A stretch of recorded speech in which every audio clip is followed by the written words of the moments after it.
दोस्तों अगर यहाँ पे मैं बात करूं, अगर आप पिछले साल के जो स्टूडेंट्स थे, चाहे वो 10th के हो चाहे वो 12th के हो, अगर आप उनसे पता करेंगे तो जो इंपॉर्टेंट क्वेश्चन जो उनको मिले थे और जो क्वेश्चन एग्जाम में आए थे वो कहां से आए थे, इंपॉर्टेंट क्वेश्चन दिया कहां गया था, तो प्रदीप सर के ही इंपॉर्टेंट क्वेश्चन। अगर आप चाहते हो कि इंपॉर्टेंट क्वेश्चन आपको भी मिले तो फटाफट से चैनल को सब्सक्राइब कर लो, टेलीग्राम चैनल ज्वाइन कर लो, और आपको क्या डाउनलोड कर नीचे डिस्क्रिप्शन में दिया।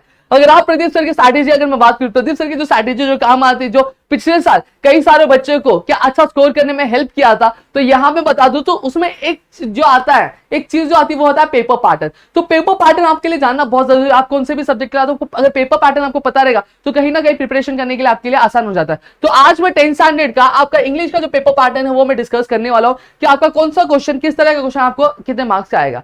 अब यहाँ पे अगर बात करूं, सेक्शन 1 जो होता है आपका लैंग्वेज स्टडी का होता है, ठीक है, जहां पे आपको 8 मार्क्स के लिए और 2 मार्क्स के लिए क्या क्वेश्चन पूछा जाएगा ए और बी में। वहीं अगर मैं अब ये जो पूरी लैंग्वेज स्टडी की जो प्रिपरेशन है वो हम क्या लेक्चर वाइज करा के दे रहे हैं। ऑलरेडी आप वन शॉट ग्रामर की पूरी जो सीरीज देखोगे वो आपको यहाँ पे क्या देखने मिल जाएगी हमारे चैनल पे, ग्री ट्यूटोरियल पे। वहीं पे अगर मैं बात करूं, सेक्शन 2 जो होता है टेक्सचुअल पैसेज का होता है, जहां पे आपको 2 पैसेज दिए जाते हैं दोस्तों, दोनों ही क्या 10-10 मार्क्स होते हैं, यानी टोटल 20 मार्क्स का आपका ये रहता है। फिर उसके बाद सेक्शन 3 की बात अगर बात करूं तो पोइट्री होता है। पोइट्री में आपको एक पोयम दिया जाता है जहां आपको 5 मार्क्स के लिए रहता है, ठीक है। वहीं आपको एक अप्रिसिएशन भी लिखना रहता है पोयम का, आपके 5 मार्क्स लेता है। अप्रिसिएशन किस तरह से लर्न करना है, कैसे लर्न करना है, अगर आप चाहते हो बताए तो फटाफट से यार कमेंट सेक्शन में तो कमेंट करना बनता ही है। और यहाँ पे बता दूं, जो चीजें बताई गई थी पिछले साल वही सारी चीजें आई थी, तो अपना फटाफट से अपनी तैयारी क्या बना के रख लो। अब यहाँ पे अगर मैं बात करूं आपके सेक्शन 4 की नॉन टेक्सचुअल पैसेज यानी अनसीन पैसेज आएगा आपको, ठीक है, तो वो आपको लिखना रहेगा 10 मार्क्स के लिए। सेम आपको क्या करना रहेगा, समरी लिखनी रहेगी उस पैसेज की,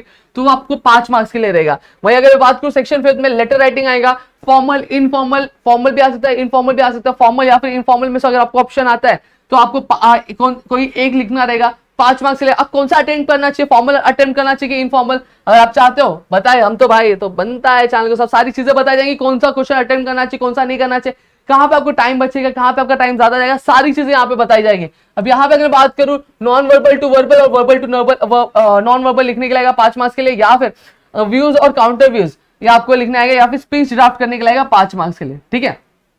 अब यहाँ पे अगर बात करूं एक्सपांड द आइडिया, या फिर इसको हम लोग एक्सपांशन ऑफ थीम्स कुछ भी बोल सकते हैं हम लोग, ठीक है, तो ये आएगा। और साथ ही साथ आपको क्या आएगा, स्टोरी डेवलप करने के लिए आएगी दोस्तों, 5-5 मार्क्स के लिए आएगी। तो यहाँ पे इस तरह से आपका क्या है, जो 10th स्टैंडर्ड इंग्लिश का जो पेपर होने वाला है, अगर आप चाहते हो कि ये सारे क्वेश्चंस में आपको कौन सा अटेम्प्ट करना चाहिए, कौन सा नहीं अटेम्प्ट करना चाहिए, क्या शॉर्टकट ट्रिक्स है, क्या सारी चीजें अगर आप चाहते हो तो फटाफट से कमेंट सेक्शन में कमेंट कर देना, अपने दोस्तों के साथ शेयर करो, बता दो भाई सुपर पर्ल सीरीज क्या फिर लॉन्च कर दी गई है, और आपके लिए क्या एक एक करके क्या सारी चीजें हम क्या लेकर वापस आ रहे हैं, यानी प्रदीप से लेकर वापस आ रहे हैं दोस्तों आपके लिए। तो मिलेंगे नेक्स्ट वीडियो में, अपना सपोर्ट दिखाओ, मोटिवेशन प्रोवाइड करो, ताकि और कई सारी चीजें आपके लिए हम लेकर आ सके दोस्तों। Thank you.